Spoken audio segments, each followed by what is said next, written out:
كانوا قليلا من الليل ما يهجعون وبالأسحار هم يستغفرون. بسم الله الرحمن الرحيم. السلام عليكم ورحمة الله وبركاته. الحمد لله حمدا كثيرا طيبا مباركا فيه مباركا عليه كما يحب ربنا ويرضى. وأصلي وأسلم على نبينا الكريم محمد وعلى آله وأصحابه ومن تبعهم بإحسان إلى يوم الدين. Saudara-saudaraku kaum muslimin dan kaum muslimat rahimani rahimakumullah, kita lanjutkan kembali tentang pembahasan as-sufiyah atau kelompok sufi yang pada pertemuan yang lalu telah kita baca beberapa ucapan para ulama Islam tentang siapa dan apa itu sufi. Pada malam hari ini kita akan mengenal lebih dekat bagaimana akidah sufiyah. Apa yang menjadi sumber dan landasan sufiyah di dalam mengambil akidahnya mereka. Disebutkan takhtaliful aqidatu sufiyyati an aqidatil kitabi wa sunnati fi umurin adidah min ahammiha masdal ma'rifah diniyah fa fil islam la tathbut aqidatun illa bil Qur'an wa sunnah walakin fi tasawwuf tathabbat al aqidatu bil ilham wal wahyi al maz'um lil awliya wal ittisal bil jin alladhina yusammunahum ar-ruhaniyyin. Disebutkan oleh Syekh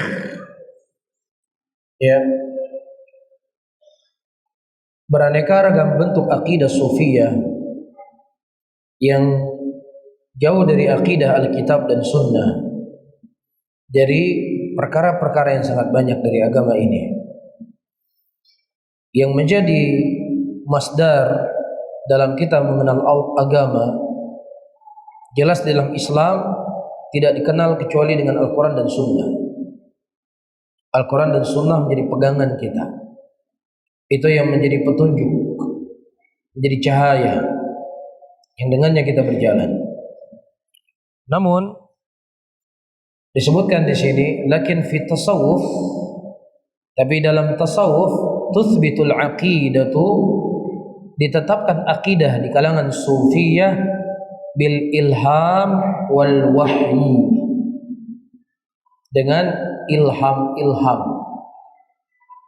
dengan wahyu-wahyu yang mereka menyangka itu wahyu yang datang dari Allah, atau wahyu untuk wali-wali Allah yang tidak diberikan kecuali kepada orang-orang tertentu.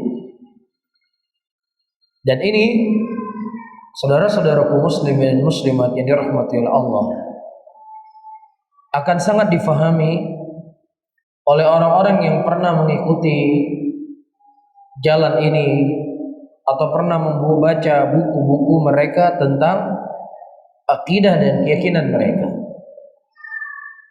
Sangat sedikit mereka membangun akidah dengan Al-Quran dan Sunnah, tetapi terkadang dengan cerita-cerita yang terkadang cerita tersebut hanya sekedar ilham-ilham yang entah mana dari sumber yang didapatkan. Terkadang sebagian mereka menceritakan melihat seseorang ketika berwudu, dari bekas air wudu tersebut bercucuran darahnya, bercucuran dosa zina, dosa riba, Jadi diperlihatkan oleh Allah, kasyaf, diperlihatkan oleh Allah dari dosa-dosa yang dilakukan itu semua dari wudu yang jatuh. Jadi cerita cukup masyhur, cukup dikenal, dan ini menjadi pijakan mereka. Ya, hakikatnya kata Syekh, wal iltisal bil jin alladhi yusammunahum ar-ruhaniyin. Ya, hakikatnya mereka itu menyambung berhubungan dengan jin yang mereka menamakan itu sebagai ruhaniyin, ruh suci, ya, orang-orang yang mulia, ya, atau lebih parahnya lagi mereka menyebutkan madat. Iya.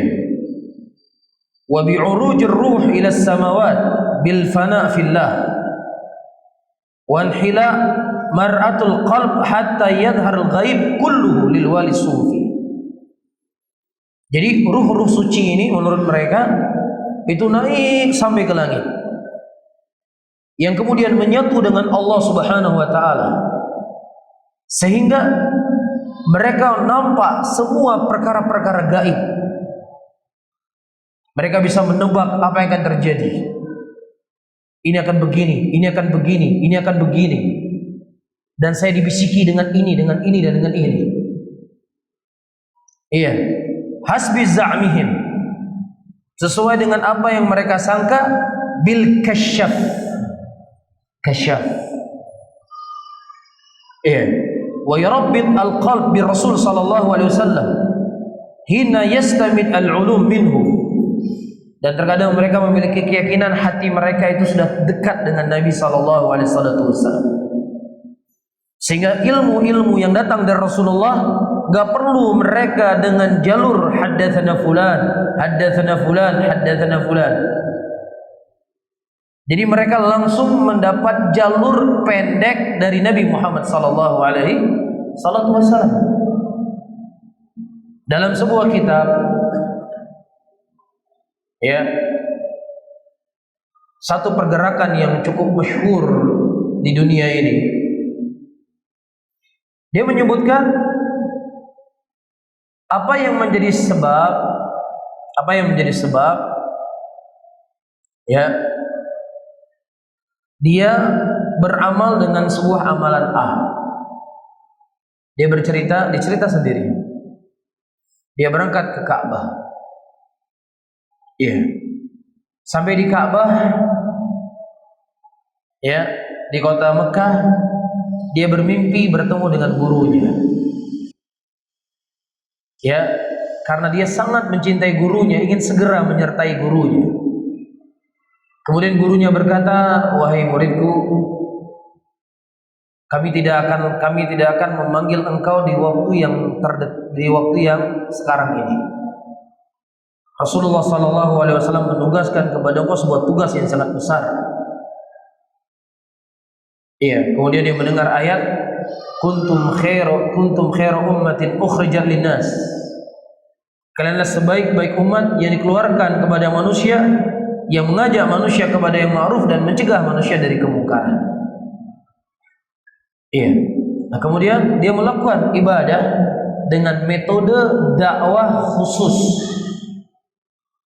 Ya, terkadang berjalan dari satu masjid ke masjid yang lainnya dengan waktu-waktu tertentu, 3 hari, 40 hari, 4 bulan. Ya, saya sedang tidak berbohong. Jangan dipikir saya menuduh. Ini diceritakan sendiri dalam kitab-kitab mereka. Disebutkan asal usul amalan ini dari mana? Dari mana? Dari mimpi. Mafhum di sini ya? Dan ini sudah menjadi akidah mereka. Ini sudah menjadi pegangan mereka di dalam beragama, itu adalah ilham, mimpi-mimpi, dan yang semisal dengannya. Adapun metode Ahlus Sunnah, mereka tidak pernah menjadikan mimpi itu sebagai pegangan. Tetapi pegangan mutlak di dalam akidah adalah Al-Quran dan sunnatin Nabi sallallahu alaihi wasallam. Ini menjadi akidah kita. Ini yang menjadi pegangan kita.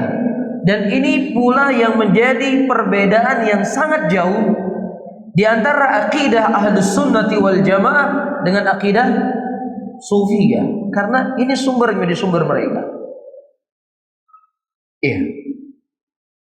Kemudian ayul hadirun wal hadirat yang dirahmati Allah, bahkan dari sebagian kitab-kitab yang ternukilkan dari ucapan mereka, kalau ulama-ulama ahlul hadis maksudnya, mereka mengambil ilmu dari mayit ke mayit, ke mayit dan ke mayit. Qala al-Imam Bukhari rahimahullah, mayit enggak Imam Bukhari? Mayit. Sudah meninggal Imam Bukhari. Qala haddatsana Abdullah bin Yusuf at-Tirmidzi, mayit atau tidak? Mayit. Qala haddatsana Malik, mayit atau enggak? Mayit.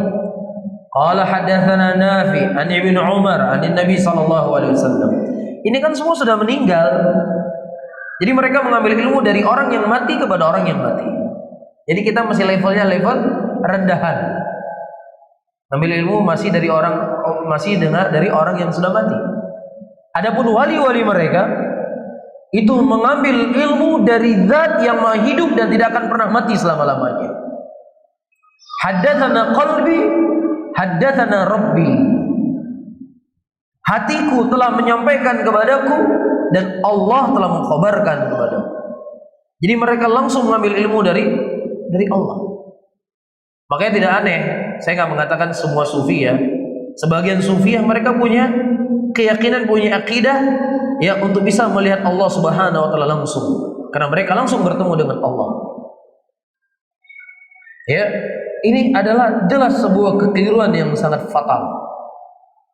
Nabi kita sallallahu alaihi wasallam ketika di Isra dan di Mi'rajkan oleh Allah Subhanahu wa taala dari Mekah ke Baitul Maqdis, kemudian diangkat ke langit 7. Diantar oleh malaikat. Diantar oleh malaikat, enggak pergi sendiri. Ketika sampai ke langit pertama, ya, langit pertama bertanya siapa? Ya sesungguhnya ini siapa? Rasulullah yang diutus oleh Allah, kemudian diberikan izin dan masuk ke langit pertama. Kemudian sampai pada langit kedua. Di langit kedua juga ada malaikat penjaga. Dan kemudian baru setelahnya diberikan izin. Jadi Rasulullah sallallahu alaihi wasallam sebagaimana disebutkan oleh para ulama Islam, Isra dan Mi'rajnya Rasulullah itu cuma sekali. Jadi Rasulullah bertemu dengan Allah untuk mengambil kewajiban salat itu cuma sekali seumur hidup Rasul sallallahu alaihi wasallam. Dan bersama dengan itu, kata Aisyah radhiyallahu taala anha, man qala bi anna Rasulullah sallallahu alaihi wasallam yara rabbahu bil a'yan faqad kadzib. Barang siapa yang seseorang mengatakan Rasulullah melihat Allah dengan mata kepala beliau, maka sungguh dia telah salah. Karena Allah tidak bisa dilihat dengan mata dunia ini. Iya, Allah nggak bisa dilihat dengan mata dunia ini. Lan tarani, kata Allah, kau tidak akan bisa melihatku. Tapi Rasulullah melihat Allah dengan mata hati beliau. Nah, kalau seandainya Rasulullah sebagai makhluk yang paling mulia di muka bumi ini, ya, naik ke langit untuk bertemu dengan Allah, diantar oleh malaikat. Dan beliau tidak melihat Allah Subhanahu wa taala dengan mata kepala beliau, tapi melihat Allah dengan mata hati beliau. Nah, bagaimana mungkin kemudian seseorang hari ini mengajak, ayo kita lihat Allah? Ini jelas sebuah apa? Kebohongan. Jadi kalau ada hoax ya yang perlu untuk dipenjara, ini orang ini harus dipenjara, mengaku bisa melihat Allah. Ada aliran-aliran sufiah seperti ini. Dia mengaku bisa melihat Allah. Ini kekeliruan yang sangat jelas. Jelas ayyuhal ikhwan. Nah, kenapa ini bisa terjadi? Karena ilham-ilham tadi. Karena agama mereka mencari ilham, mencari wangsit. Ya akhirnya apa? Syaitan yang membisiki mereka. Syekh Abdul Qadir Al-Jailani rahimahullah. Syekh Abdul Qadir Al-Jailani adalah seorang ulama dari ulama Ahlus Sunnah. Cuma banyak hikayat-hikayat dusta yang dinisbatkan kepada beliau rahimahullah. Dan ada beberapa hikayat yang sahih yang ternukilkan dari beliau. Pernah suatu hari, mungkin pernah saya cerita di masjid kita ini, Syekh Abdul Qadir Al-Jailani rahimahullah sedang sholat. Iya. Kemudian di tengah beliau sholat muncul cahaya di arah kiblat. Mungkin kalau seandainya beliau di toilet sedang buang hajat, wah ini syaitan ini, kan begitu kan? Nah ini beliau sedang sholat, ya menghadap kiblat, tiba-tiba datang cahaya, dan cahaya itu mengaku kalau dia sebagai Tuhan, sebagai Allah. Ini kalau iman-imannya seperti saya, seperti kita, kan Allah itu kan maha mampu kan, Allah itu maha segalanya, ya Allah itu mampu menciptakan Nabi setelah Rasulullah, itu sangat mudah bagi Allah. Mungkin ini saatnya Allah menjadikan Nabi terakhir di akhir zaman. Itu kita. Tapi Syekh Abdul Qadir Al-Jailani justru beliau berkata, ya syaitan, wahai iblis, semoga Allah melaknatmu. Kenapa Syekh Abdul Qadir Jailani berkata seperti ini? Karena keyakinan ilmu yang telah tertanam dalam hati beliau, yang namanya wahyu itu sudah terputus. Meninggal Rasulullah SAW terputus yang namanya wahyu. Dan wahyu itu tidak diberikan kecuali hanya kepada para rasul. Satu hal. Yang kedua, Nabi SAW manusia yang paling mulia, manusia yang paling suci, ketika mendapatkan wahyu itu disampaikan melalui malaikat Jibril atau melalui mimpi, yang itu khusus bagi para nabi. Dan sekali yang diangkat ke langit untuk mengambil kewajiban salat. Lah kok bisa saya datang Allah menyampaikan wahyu kepada saya? Bisa difahami ya? Kenapa seseorang bisa terbentengi ilmu yang dia punya, akidah yang ada pada dirinya, sehingga dia bisa membedakan antara hak dengan batil, antara salah dengan benar, antara keliru dengan kebenaran. Bisa difahami ya? Baik. Kemudian ayyuhal hadirun wal hadirat ini rahmatan oleh Allah. Wa amal Quran wa sunnah fa inna lis-sufiyya fihima tafsiran batiniyan haitsu yusammunahu ahyanan tafsirul isyarah wa ma'ani al-huruf yaz'amuna anna likulli harfin fil Quran ma'na la yutali alaihi as-sufi al-mutabahir al-makshuf an qalbihi. Nah, bagaimana pandangan sufi terhadap Al-Quran dan Sunnah? Al-Quran dan Sunnah hanya sekedar untuk mengambil berkah.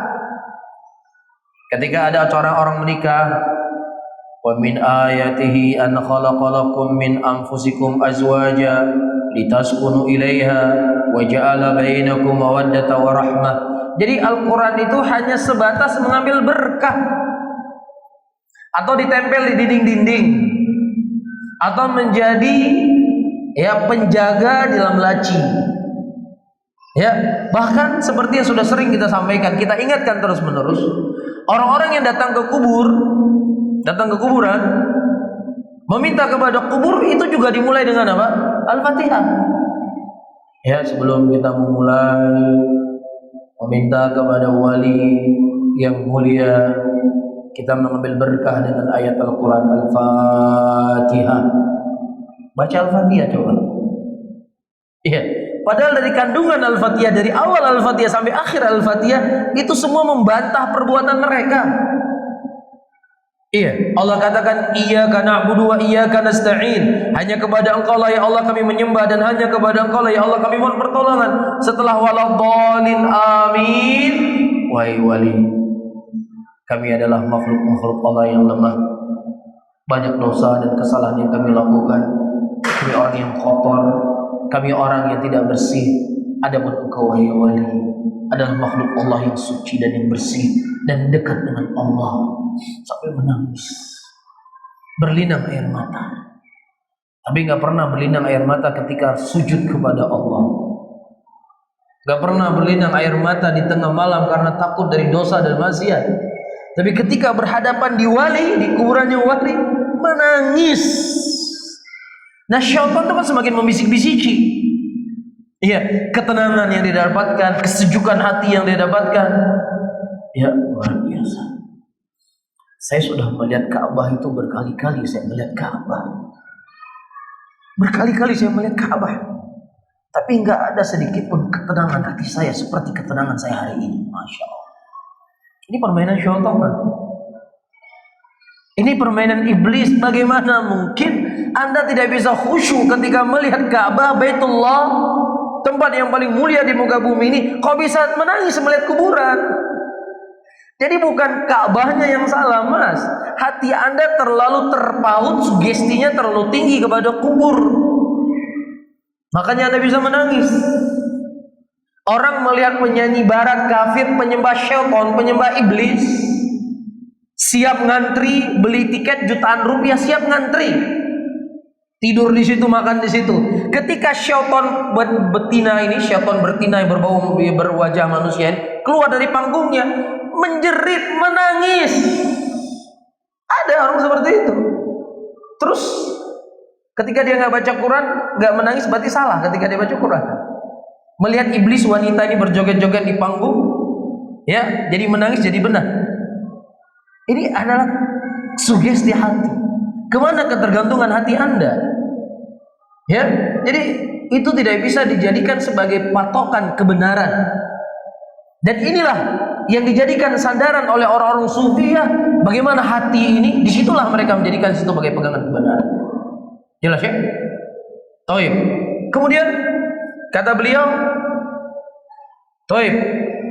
Wali sufiyah fihi ma tafsiran batiniyan. Jadi mereka memegang Al-Quran, memegang Sunnah, cuma mengambil berkah seperti yang saya sebutkan. Dan bukan berarti ya orang yang baca Al-Quran ketika pernikahan, wah itu sufi. Saya nggak mengatakan demikian. Cuman ya Al-Quran itu selalu dijadikan sebagai apa? Sebagai untuk mengambil berkah. Sementara kan Al-Quran itu disusun dibaca, difahami maknanya, diamalkan dalam kehidupan. Kan itu fungsi Al-Quran kan? Ya kita fahami apa makna iyyaka na'budu wa iyyaka nasta'in. Apa maknanya? Ya, jelas dari konteks ayat, hanya kepada Engkau lah ya Allah kami menyembah, dan hanya kepada Engkau lah ya Allah kami mohon pertolongan. Kan ini isi ayatnya kan? Nah kemudian kenapa Anda meminta tolong kepada kubur? Kenapa Anda mengambil berkah dari kubur? Sementara Al-Quran yang Anda baca, yang Anda mengatakan amin, begitu jelas gambaran, begitu jelas apa yang Allah khabarkan. Mafhum? Taib. Tafsiran batiniyan, haitsu yusammunahu ahyanan tafsir al-isyarah. Jadi tafsirnya tafsir isyarah. Ya, buka Al-Quran. Ayat sekian, digabung huruf-hurufnya. Oh, sekian. Berarti ini. Nah. Jadi membaca Al-Quran dijadikan terkadang sebagai ajang melihat huruf-huruf, melihat angka-angka, melihat kejadian-kejadian, diganding-gandingkan ayat ini dengan ayat ini, berarti sekian. Maka ayat ini apa? Oh begini. Ini tafsir sufi, ya, hati-hati. Dan itu sangat banyak beredar di masa-masa tertentu. Paham di sini? Ya, terkadang anaknya lahir, dibuka Al-Quran, pas dia Al-Quran kelihat di situ kidna. Apa terlihat? Kidna. Akhirnya dikasih nama anaknya Kidna. Kenapa kasih nama Kidna? Saya ketika membuka Al-Quran, ya dengan pelan, dengan hati yang bersih saya membuka Al-Quran. Tiba-tiba ketika terlihat huruf Kidna di situ, berarti ada sesuatu yang akan datang dari anak saya ini. Namanya Kidna. Apa artinya Kidna?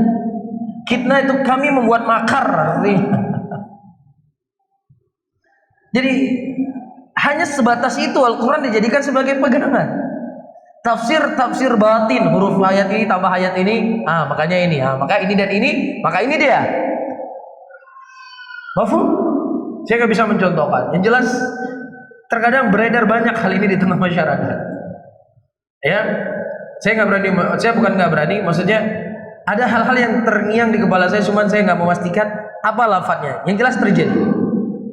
Dua, misalnya apalah gitu misalnya. Buka ayat, wah ini berarti ini nanti. Ya, jadi dijadikan Al-Quran itu sebagai ramalan. Ya, hitungan ayat itu sebagai ramalan, sebagai bentuk kebaikan. Hanya itu dijadikan Al-Quran. Sebatas itu. Iya. Wal ma'ani huruf, yaitu makna huruf-hurufnya. Alif lam mim Shad. Dibahas Shad puluhan tahun nggak selesai. Apa ini Shad ini? Ya, hanya di situ mereka tersibukkan. Enggak tersibuk dengan ayat-ayat ahkam. Bagaimana kandungan ayat-ayat ahkam dalam Al-Quran tentang masalah tolak, masalah ilaj, masalah nikah, masalah al-bai', masalah jual beli, masalah birrul walidain. Itu yang seharusnya difokuskan Al-Quran, dan itu Allah turunkan Al-Quran. Kandungan tauhid, kandungan akidah. Ini enggak, alif lam mim dibahas enggak selesai-selesai. Alif lam mim. Kenapa huruf alif? Ada apa dengan huruf lam? Ada apa dengan huruf mim? Masya Allah. Habis waktu. Ya, dan ini yang mereka ingin nampakkan. Ini yang ingin mereka tarik. Ada makna di dalam ini. Mafhum di sini? Dan ini jelas namanya takalluf, membebani diri di dalam agama. Wa anna likulli harfin fil Qur'an ma'na la yutali alaihi illa sufi al-mutabahir. Jadi ada huruf-huruf di dalam Al-Quran yang tidak ada mengetahui makna daripada huruf Al-Quran tersebut kecuali tokoh-tokoh sufi yang memiliki ilmu yang sangat luas. Ya, hanya orang-orang tertentu yang tahu alif lam ra itu apa, Yasin itu apa.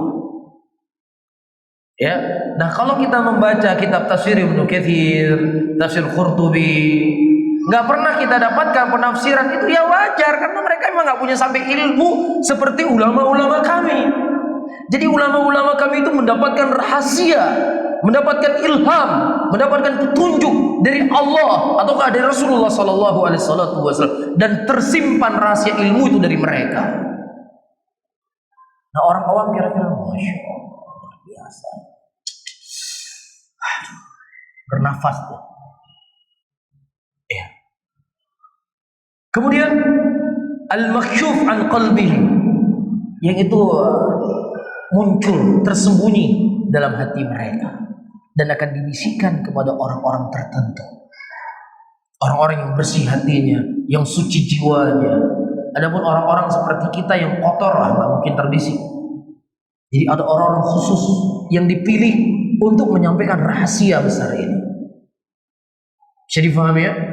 Nah, kemudian ayyuhal ikhwah rahimani wa rahimakumullah, bagaimana aqidatus sufiyah dalam mereka berkeyakinan tentang Allah Rabbul Alamin.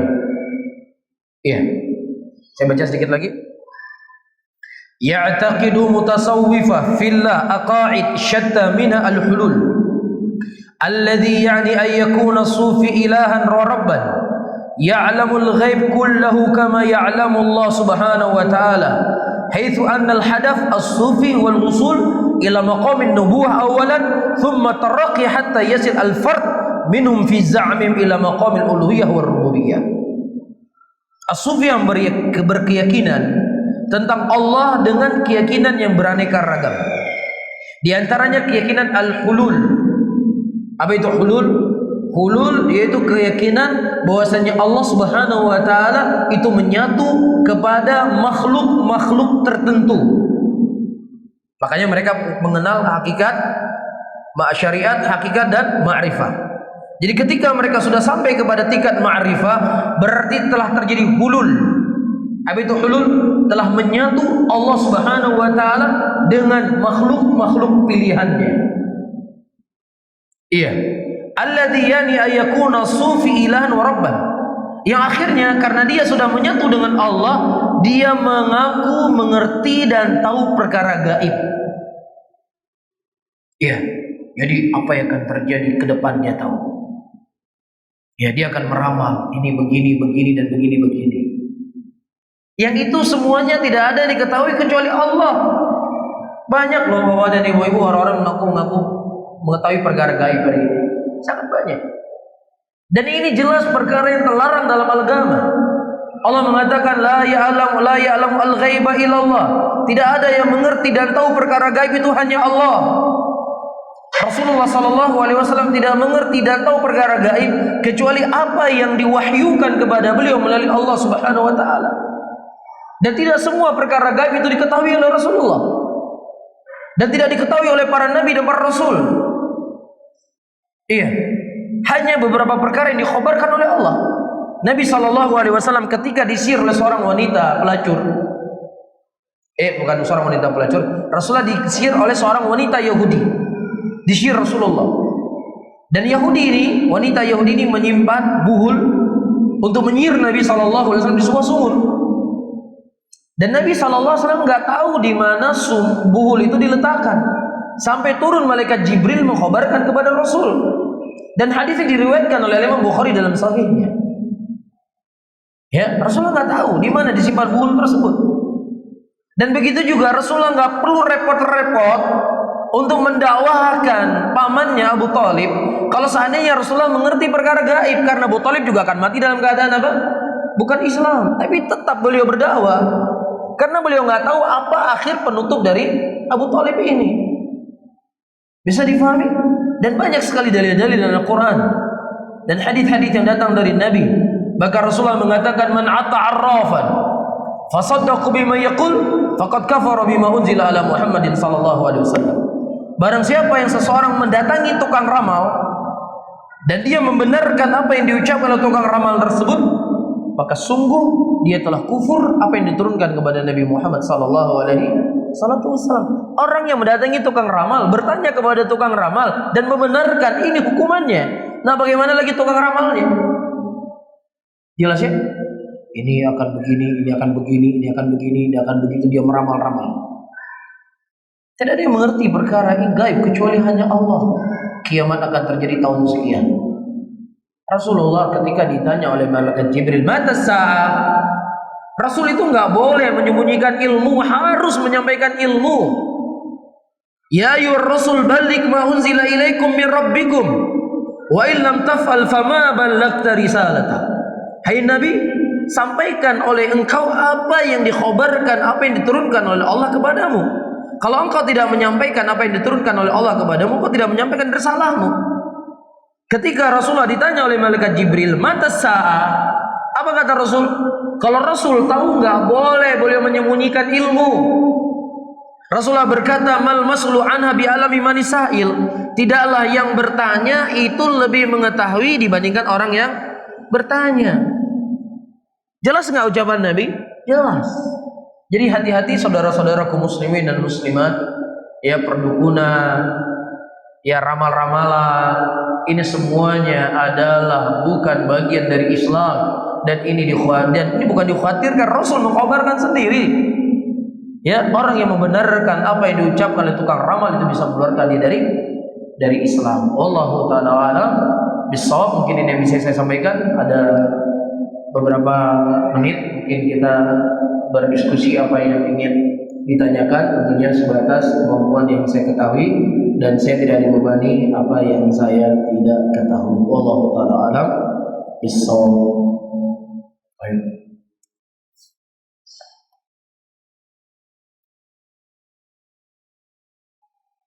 Ada pertanyaan? Kalau tidak, close. Baik. Nah, saudara-saudara muslimin dan muslimat, ada nasihat yang ingin saya sampaikan kepada antum. Mudah-mudahan nasihat ini bisa bermanfaat untuk saya dan juga buat antum semuanya. Ya, apa saja sesuatu yang terjadi di muka bumi ini semuanya adalah ketetapan dari Allah Subhanahu wa taala. Ya, semuanya ketetapan dari Allah. Apapun yang diinginkan oleh manusia, maka kehendaknya Allah itu mendahului daripada seluruh kehendaknya manusia. Ini satu hal. Yang kedua, segala sesuatu yang telah ditetapkan oleh Allah Subhanahu wa taala, maka itulah yang terbaik untuk hamba-hambanya, karena Allah itu Maha Penyayang dan Allah Maha tahu apa yang terbaik untuk hamba-hambanya.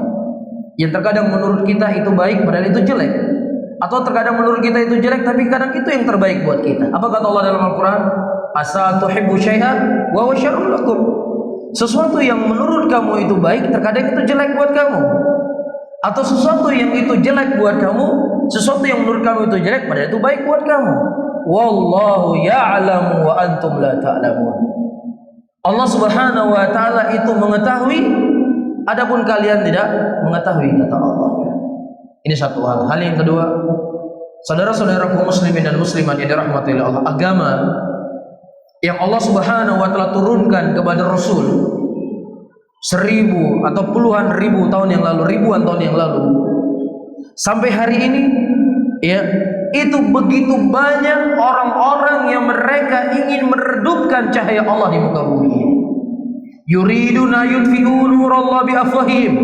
Mereka menginginkan untuk memadamkan cahaya Allah dengan lisan-lisan mereka.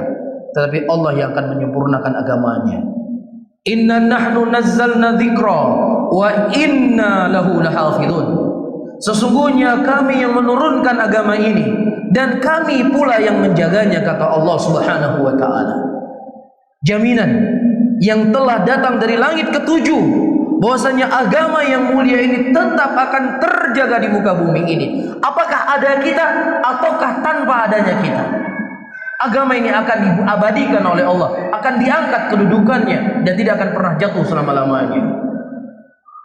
Iya, Al-Quranul Karim secara logika, bapak-bapak dan ibu-ibu, diturunkan selama Rasulullah SAW diangkat sebagai Rasul 23 tahun.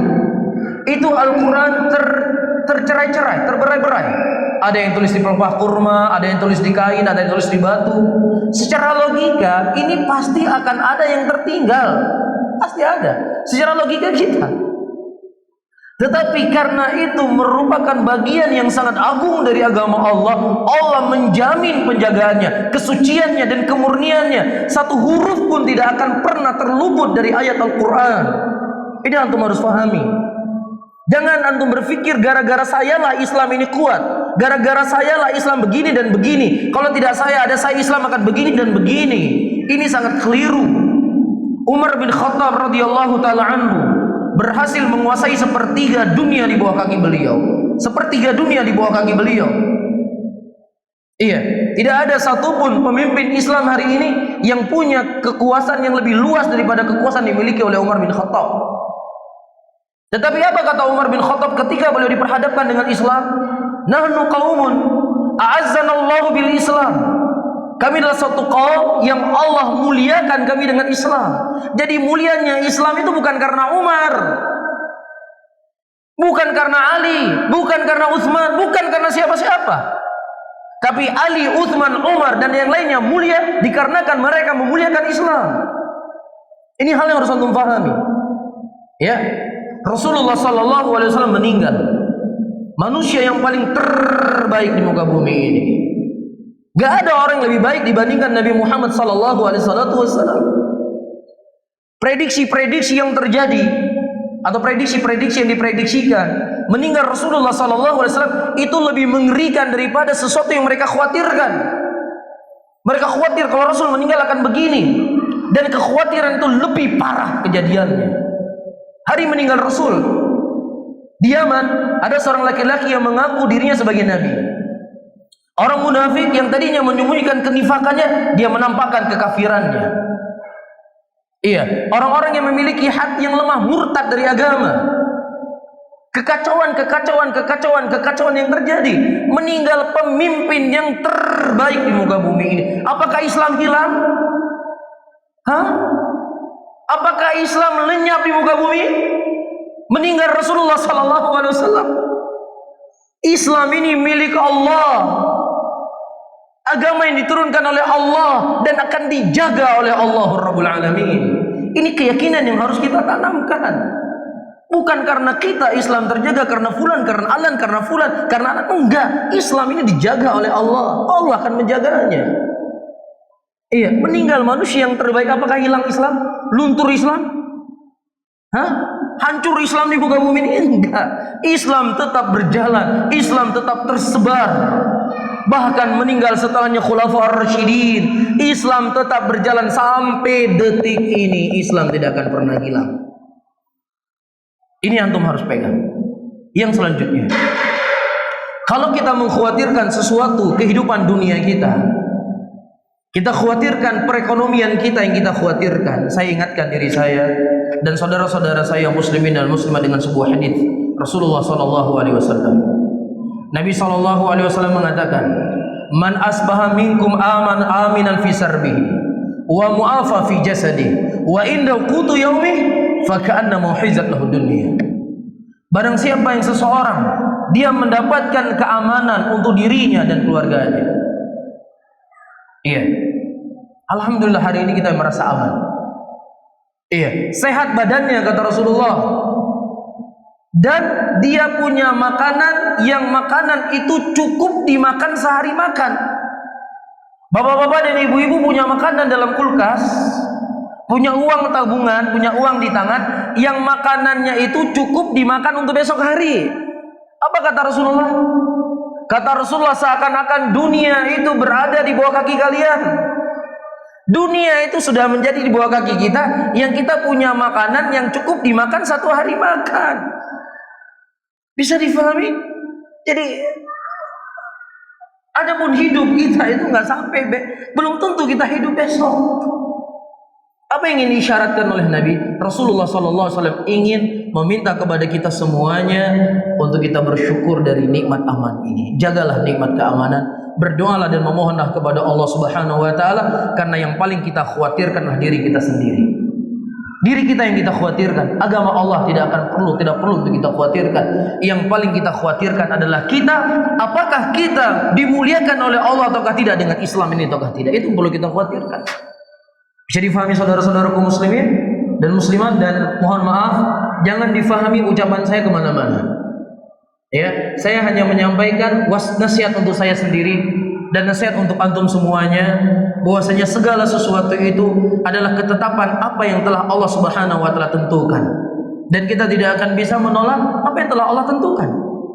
Bisa difahami? Dan sesuatu yang menurut kita terkadang baik, terkadang itu jelek buat kita. Kan ayat Al-Quran yang saya sebutkan tadi.